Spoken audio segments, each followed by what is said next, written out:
Hello, friends, and welcome to a special Masters Week edition of the Triad Podcast Network Real Estate Show with Blake Ginther. Blake, I'm going to try not to be distracted. We're recording this on opening round Thursday. I'm going to try not to be distracted by the computer screen to my left, watching Scotty Scheffler remind people just how good he is yet again. Yeah, consistently. If you can just dub in the music, the sweet Masters music that they've been playing now for like 50 years in Yeah. the beginning of this podcast, that'd be great. All right. So before we get into our topic today, I think we did this last year and both of us were wrong. Who'd you pick to take home the jacket this year? My pick this year, obviously, besides Scotty, because if I had to put all my money on one person, it would be Scotty. Right. But if I don't get Scotty, I'm going random. I'm gonna go Tommy Fleetwood. I don't know Yep. why. Yeah. He had a strong finish last year. I think he finished, I don't know, top five, I believe he was last year. He plays well at Augusta. He's a heck of a Hmm. putter. He's very consistent. He can move the ball both directions, but nobody knows of him. I mean, he's technically, I think, the like I don't know, top 10, or he's Yeah. very close. He's like 12. He's the 12th best player in the world, but nobody knows of him. Great head of hair, too. Unbelievable head of hair. Amazing flow on top of the dome. It's true. True. All right, so we're talking real estate, Blake, and again, one more question before we get into our topic today, which is we're going to try to tie into this time of year and the amazing scenery that is Augusta National Golf Club. Uh, we are in the thick of spring, so what's happening real estate wise that people should know about? Yeah. So days on market has in the last 5, 6 months has gone from, 2 days to 60 days. And I think that that's probably the biggest adjustment is that consumers are struggling with things not selling instantly. Buyers go, well, what's wrong with the house? And sellers are still saying, well, it hasn't, we're getting all these showings. So I think that just expectations are still a little out of alignment, a little in whack with buyers thinking, well, it's been on the market for a month, so now I can offer low. That's what, and they're doing it, and then of course they're missing out to people who are coming in more seriously. So I think the world is a little bit on fire, Adam. There's been some stuff in our world that's shaking things up a bit. And I think that therefore people go, well, I'm just going to put myself on the sidelines, which is totally fine. But just know that there's a lot of people who need to buy a house right now and need to sell a house right now for a variety of reasons. And so that's still happening. And I think that those not need to buy or need to sell sellers or buyers are just kind of going to continue to get beat by those buyers and sellers that do. You know what I Yeah, mean? I do. I do know what you mean. And that's similar to what we talked about in this context in last month's episode. And because it was March Madness the last time we spoke, we played a little game where I asked Blake to give me some top seeds for the reasons why a home gets noticed by a buyer. And you mentioned things like cleanliness, like curb appeal, like kitchen, closet space. And I wanted to unpack the curb appeal part of this for a moment. And because this is a time and we've already talked golf, and I know a lot of people are focused on the Masters this week, but it's not just about golf courses. This is the time when everything starts to pop, right? All of your magnolias pop, your crepe myrtles are getting close to popping, and there's all these blooms and colors, and yes, I know pollen comes with it, but your grass is probably never greener than it's going to be when spring finally arrives before the summer heat starts to get it. So I thought it would be a good opportunity for us to talk about curb appeal. Everyone's heard that phrase when it comes to real estate and getting your home noticed, but I'd love to ask you and get into a conversation about what is curb appeal and what is actually appealing and what is maybe not as appealing to most people. Yeah. So let me just start with the question of how do you define curb appeal? So, I mean, I think My definition is the simplest, which is when you pull up to the curb, does the house uh, appear charming and well maintained? Um, Without and stepping foot in it. without stepping foot in it, just from literally the curb, does the house have character, have charm, and look well maintained?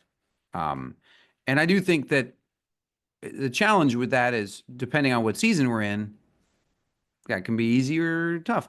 If your house doesn't have curb appeal right now, it ain't ever gonna have curb appeal because per Masters weekend, it's literally on purpose. Right? It's not a coincidence that it's Masters weekend this weekend.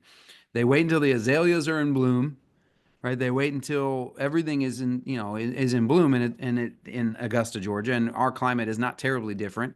We're usually a week or 10 days behind them, but we're in bloom, right? It's already started, and your house should look gorgeous in April. And so your curb appeal should be strong.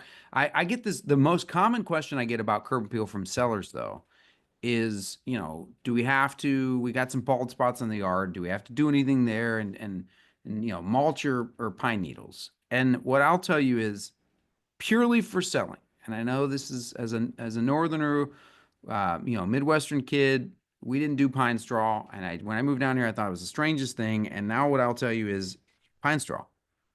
Pine straw for sellers. It's less expensive, and your pest company, your inspection company doesn't like mulch. So double win for pine straw.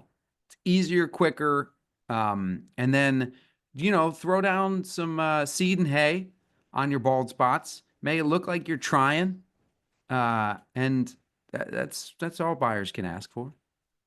So that combined with Mother Nature should be your curb appeal. Yeah. Okay, so let's focus on the things around the outside of the house, but not necessarily on the house. And so we're talking about landscaping beds, we're talking about grass, we're talking about things that you plant into the ground.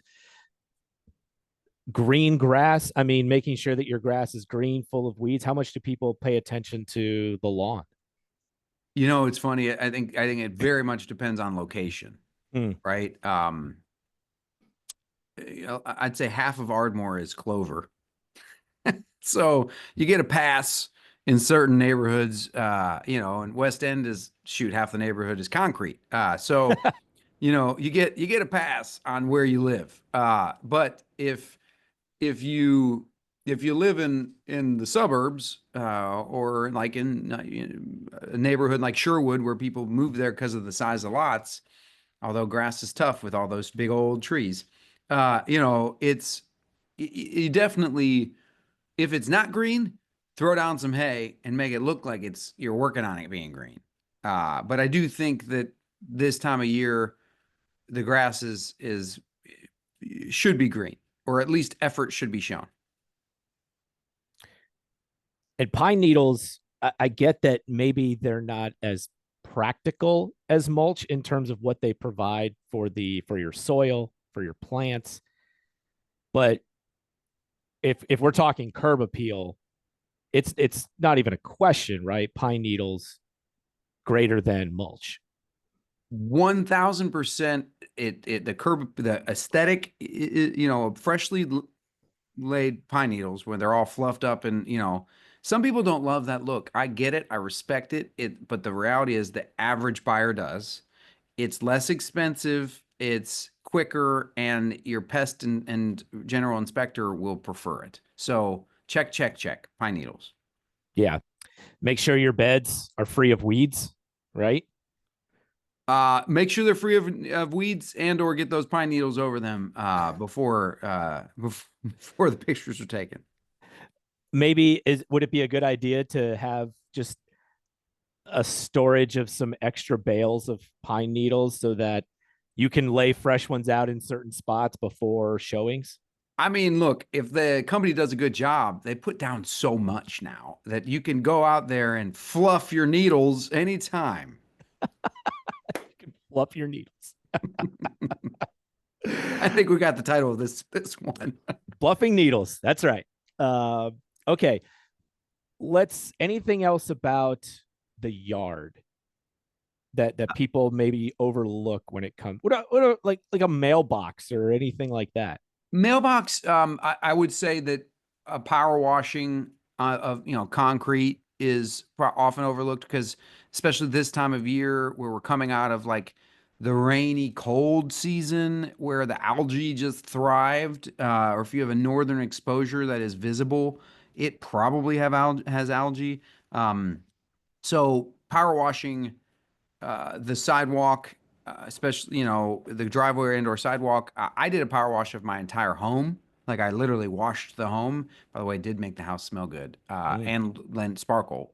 So power washing is something that. And then lastly, man, exterior wood rot. We're the wood rot of that happens here in our climate in the winter months. We get a ton of rain and in the cold. So if you have wood soffits or exterior wood around your doors, even the threshold of your front door, quite literally can be your first step in the home, can be all chipped, painted, and not looking good. So that's those are the check marks for exterior. Yeah.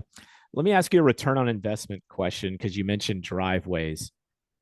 If you've got an old driveway, it's cracked, doesn't look all that appealing, a good power washing isn't going to do much to the way that it presents to somebody. It's not cheap to get a driveway It is not. replaced, or if you got asphalt just to get it repaved. What's the return on investment there? Is that worth the investment in terms of what you might get back in curb appeal and potentially in selling the home? It's probably an unpopular answer, but my answer is no. Um, my answer is it would have to be pretty darn bad. And there are times where I'm like, woof, I hate this. It's like I feel the same way about windows. They're important, right? I mean, driveways are important, garage doors are important, windows are important. Your return on investment is minimal in those things. I mean, that's quite literally the socks and underwear of your house. Roof, driveway, windows, you got to have them. But nobody goes, boy, look at that beauty. Look at that driveway. Look at that roof. Look at those windows. Yeah, because it's gonna make people think about it, and then they're gonna step into the home and they're gonna start looking at the things they really care about. That's right. Yeah. Yeah. Okay. I liked what you said about maybe you don't want the first step that somebody takes into a home is over chipped or rotted wood around the threshold of your of your front door. Yeah. What else on the exterior of the house? If you're looking at the house, okay, so you've seen the driveway, you've seen the lawn, everything looks great. You freshly fluffed needles around the home, but now you look at the exterior of the house from the front. What are you seeing that is going to normally catch your attention? From we're in the front of the home. So Front of the sorry, home. You're yeah, front of looking the at the house, front front of of the the home. foyer. Yep. So I think the first thing is probably light, natural light, and or if you have a darker foyer, um, this is why everybody recommends having all your lights on. Um, it's just a subtle little thing, by the way. If you're considering selling, change all your light bulbs. Yep. Freshly change all your light bulbs before you go live. So they match, and because what happens is if you start to have different color light bulbs, then people actually notice. If they're all the same, people don't notice. So, or they notice less. Mm. So you want all your lights on. So the very first thing people typically notice in a home is smell and just vibe, light. And Mm. so a and by the way, smell doesn't just mean pets. I did have a listing where the first thing you noticed, and all of our feedback said this, the first thing you noticed when you walked in the front door was dogs. Everybody loves dogs. Everybody loves their own dogs, but they don't love others. It's like, that. So if your house smells like dog, not ideal. Don't put one of those air fresheners in either, because then if all they smell is the air freshener and they wonder what you're covering up.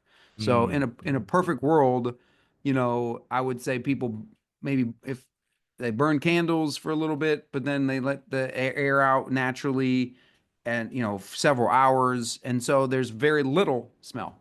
And then yeah, natural light, man, that just sets the vibe. Yeah, I the smell, that's not something that we've covered before. And I really like what you said about the air freshener. It's like, let me spray the home so it smells good. And Don't do that. some Yeah. people might walk in and thinking, oh, they're hiding something. Yeah. I highly recommend unlit open candles because they do give off of a just a hint of smell of fresh, Mm, like, and I actually recommend like fruit, like a naturally more fruit smell. um Subtle, does the job. okay. All right. What about as you're walking up to the home, before you open the front door, before you walk inside, you're looking around at, you mentioned windows, but siding, is it power washed, color, all these different things. What are people looking at, noticing as they're walking up to the front door of the home? Well, I think it depends on, is are they walking up a hill? Because it could be a negative if they're, depending on slope. I think reason why most realtors recommend flower boxes, either like at windows or big pots on the front, is what we want them noticing, right, is the house. We don't want them noticing the neighbors. We don't want them noticing anything we can't control, like the grade. We want them noticing the home, specifically the very front of the home, right where they're walking, which is why we want to pull focus with fresh flower pots, right, right near the front door or front stoop. Color of front door, does that matter? There was a time where it felt like everybody had to have a red door. No, I don't think it matters anymore other than it being freshly painted. I do think that that can really add to the curb appeal. I'm not a fan of like, of like the old school green or blue or black that everyone had. I think either like a natural wood or a color that gives energy, right? Whether it's a red or a blue, a lighter blue or a yellow or an orange or something that gives off a vibe. Yeah, I'm really getting in the weeds here, no pun intended. Hmm. But what about doorknob? Like if somebody has a smart lock on their front door or something like that, that's just like, oh, that'd be cool to have with this house. Yeah, maybe I can't undo the realtor in me. I don't love the mechanical doorknobs that a lot of people have. They cause problems. They also, by the way, a lot of sellers are listening to everything you say now from those things. So I have mixed emotions on the technical, all of those potentially what could be bonus for the buyer, but also from a transfer can be a little challenging. I miss the old two-tone doorbell and like simple doorknob. Yeah. Or just the dun, dun, dun, dun, Oh, dun, dun, bring it dun, back. dun. Yeah, yes, yeah, all the way back. All right, more one more question that's more technology based. Um, Security system, and I know that you won't notice that until you get in the home, but you might see the sign outside that says that they've got a security system. Any impact there? I recommend. I do. I think honestly, everybody should have one of those signs in their yard, and I do Whether you think whether you have a security system or not. totally, yeah. And every now and then you hear a buyer go, is this especially if they're not from around here, is this an unsafe neighborhood? I'm like, huh, what makes you say that? And they'll be like, the security. Like, I mean, that's just kind of today's world. My comment usually is, well, like, I would recommend everybody have a sign in their yard. It's we can certainly look on police reports to see if there's been recent activity. Usually not as much. It's just not a bad idea. Yeah, I've heard the same thing as well. That, hey, even if you don't have a security system, throw one in the yard. At least have a sign in the yard. Yep, Yeah, agreed. yeah, not a security. Yeah, don't throw a security system in the yard. Throw a Yeah, sign. don't do that. Yeah, they knew what you meant, Adam. Yeah. Um, I mean, some people, this isn't necessarily curb appeal because sometimes you can't see that, but you could see things when you drive up, like Is there a fence in the backyard? Maybe there's a Mhm. fence in the front yard. Um, I don't know, something that might give off pet friendly. Anything else that somebody might notice around the home? And it's funny. There are certain neighborhoods I always laugh because I think Ardmore is the most pet dependent neighborhood. There's so many pets in Ardmore. Mm-hmm. Obviously, it's kind of funny because they're smaller lots, but fenced backyards in neighborhoods like that matter for sure. People are looking for that, and just walkability matters in that sense. Whether you can control that or not as a homeowner, but it matters. And I do think that if you have a fence, the condition of the fence and or it being recently stained, people often know they need to stain their paint or stain their deck, but they let their fences kind of look shabby. Um, just says something about you and about the home if the fence is falling over. Yeah. All right. It's good stuff, man. Anything that we left out when it comes to something that catches somebody's eye before they even step into the home? I mean, I think the interesting thing about curb appeal is there are more often than not, curb appeal is more of a potential negative of people not having it in a positive versus the positive. Every now and then you'll drive a home and you're like, man, that home is charming. Most homes in our area are just kind of similar, and it's more of a, does it look well kept? Every now and then you got a few charming houses and you're like, that thing is adorable. But for the most part, it's more like just make them just don't, to the point of the show, don't think that the showing starts the moment people pull up. In fact, it might never happen because if they pull up and it doesn't look well maintained or charming, they might never step foot in it. That's what I was going to ask you is should curb appeal be thought of as, I mean, look, you want to do some work around it, but it can hurt you more than it can help you in that it could, if you don't pay attention to it, it could be a reason why somebody never even gives the inside of your home a chance. Oh, and it could absolutely play a factor as to why you're not getting showings or are getting showings. People are driving by typically before they ask to see it, the inside. Yeah.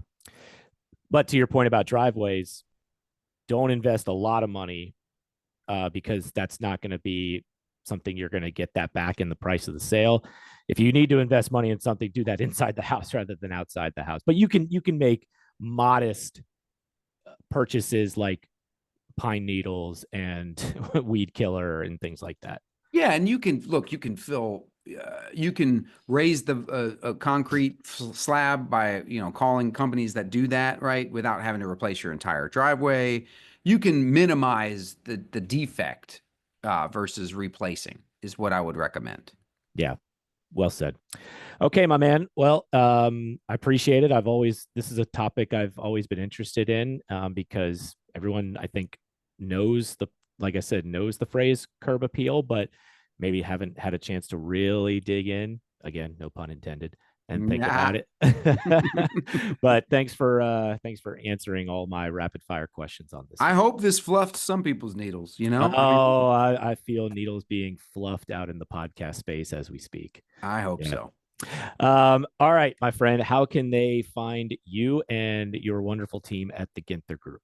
Find us on the interwebs at theginthergroup.com, theginthergroup.com, or 336-283-8689, 283-8689. Real quick plug, our seller pricing app is improved, and you now get 3 different quotes, and I can edit it if you challenge any of them, but I often find that all my friends who have used it have been like, dang, that's awesome. So, Wow. and that Okay. can be found on our website, theginthergroup.com. And, just like when we walk into a store and they say, can I help you? And you either instinctually say, no, I'm good. You can just go right on there and do it without a bother of a human. And I'll give you one more plug. You guys just announced maybe the best giveaway opportunity that I've ever seen. Just Thanks, man. flat I'm out, pumped about full it. stop. Totally pumped about it. Amazing giveaway. I'm not even going to spoil it here. I'm going to force you to go to the Ginther Group social media channels, Facebook, Instagram. Go check it out. You will not be disappointed on what they are offering, and you should take action. No strings attached. All they have to do is call in. Like, that's it. Just That's it. call in. Yep. And you will get the opportunity to win, I think, something that very few humans aren't going to love. Oh my goodness. I would jump at the chance for something like this. So yeah, I if would it all, hope that you or your wife will be calling in for the opportunity you to better win. believe it. You better believe it. It's that good. People, go check it out. Blake, thank you so much. Good luck to Tommy Fleetwood this weekend, and we'll Thanks, talk to man. you soon, man. See you, brother.